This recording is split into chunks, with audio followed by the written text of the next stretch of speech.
cocktail sessions, educational and inspirational talks from experienced startup founders, entrepreneurs, and thought leaders. Thanks, Jen.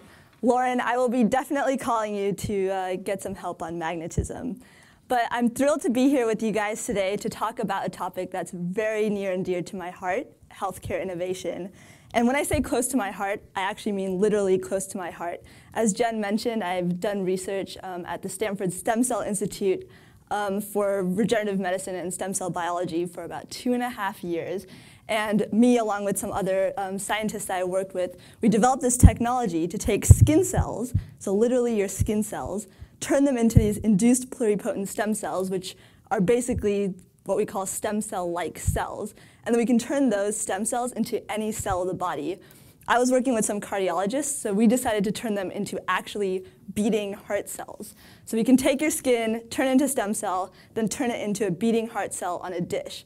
The coolest thing about the technology, if that wasn't cool enough to begin with, is that your beating heart cells in a dish actually recapitulate any heart disease that you have. So let's say your heart beats arrhythmically, which is something that a lot of people in the United States have. Then your beating heart cell on a dish, even though it never actually came from your heart, will beat arrhythmically on a dish.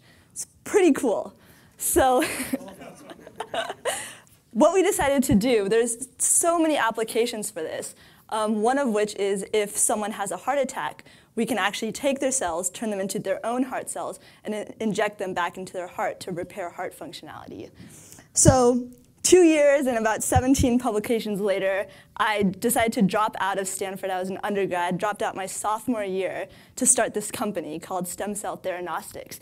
And I was so bright-eyed. I thought we were going to change the world. We were going to reduce the amount of money it took to develop these drugs because we can now perform what I like to call a clinical trial in a dish, where we can take skin samples from people of all different ethnic backgrounds, of different kind of heart conditions, and have this literally a library of over 500 patient-specific cells. Some people demonstrate rare heart diseases. Some people just demonstrate, you have the normal phenotypes. And you could test these drugs before they ever get tested on humans to see whether or not they'll actually be safe. But yeah, so I figured, if I can take skin and turn it into a heart cell, how hard could it be to actually commercialize this? Well, very famous last words. So decided to start the company, and that's kind of when shit hit the fan. Some of the biggest lessons I learned through my research were actually not related to stem cells at all. The first and probably most valuable lesson I learned is that scientists are not cut out to be founders. And this is kind of shocking, being a scientist myself. But think about it. We're bred in an environment where you need to keep things close to the chest. The way that you advance in science and research is you have to be the first person to publish. And they have to be positive results. You never see people going around talking about failures. You never see a publication in Nature Medicine or the New England Journal of Medicine saying, oh, we tried a bunch of experiments, nothing worked. Because of that, everyone else goes and tries the same experiments, nothing works, it's just a big waste of time. And so the people that keep the secrets the best are the ones that go and get the publications. They don't share their methodologies, they don't share their advancements, they keep it, they make a ton of figures, they get that publication. People that get those top publications are the ones that are awarded research grants. So now you have these labs that are getting the research grants because they kept secrets close to their chest. And now they're breeding the next generation of scientists because they can afford to pay for them. And they're all keeping their secrets close to the chest too. This is literally Darwinism at its finest. The second thing I realized is that we push away the only person that actually has an incentive to help us, which is big pharmaceutical companies. And I don't know how much you guys know about Stanford, but Stanford School of Medicine actually has this policy where if you're from a pharmaceutical company like Pfizer or Genentech, you're actually not even allowed to come on campus. Some of my finest memories while doing research was that we would have all these reps. So a Pfizer rep would stand literally the street right across from campus, or right off campus, with donuts. And they would have their big Pfizer sign, and that was literally the only exercise I would get during the week is walking across the street to go get donuts from Pfizer. And so there are these fundamental factors preventing scientists from going out there and becoming successful. 1 year into starting our company, we had literally made zero progress. We weren't even able to license our technology that we invented out of the university. So I took a look around at my peers. Stanford University is well known for students, many of them from undergrad, dropping out, starting these amazing companies. So I asked around to my consumer IT friends, my friends starting enterprise IT companies, even some of my friends starting hardware companies. And they all looked so happy. They had users, they had money, they were able to take showers. None of these were things that we were able to do with our biotech company. And that's kind of when I put 2 and 2 together. And I realized that without a serious shift in the culture of healthcare innovation, nothing was going to change. So a year into starting stem cell theranostics, I also started StartX Med, which is a nonprofit organization to help medical entrepreneurs kind of grow and advance and commercialize these amazing technologies that often don't make it out of the university because of all these challenges. And so the first session of StartX Med, it was a 3-month program. The only thing I did was put these medical entrepreneurs and sat them right next to consumer IT entrepreneurs and healthcare, hardware entrepreneurs and enterprise IT entrepreneurs. I did not let 2 medical companies sit next to each other. That was the only rule. And the first session, we saw some amazing things. Some of the conversations I overheard were consumer IT companies going up to a medical founder and saying, "What do you mean you're not going to generate revenue for 3 years?" And the medical entrepreneur would say, "I don't know, that's just how medicine is." And then the consumer IT founder would say, "But why?"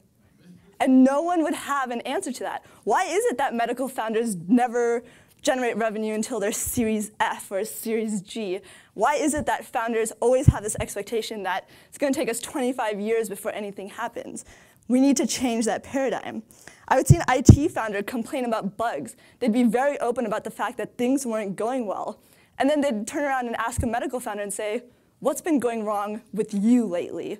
And at first, I would see a lot of hesitation. And then over time, I would see people start to open up. I heard one person say, "Look, we're having a really hard time getting our technology out of the university." And then the consumer IT founder turned around and said, "Oh, hey, I know someone that can help you with that."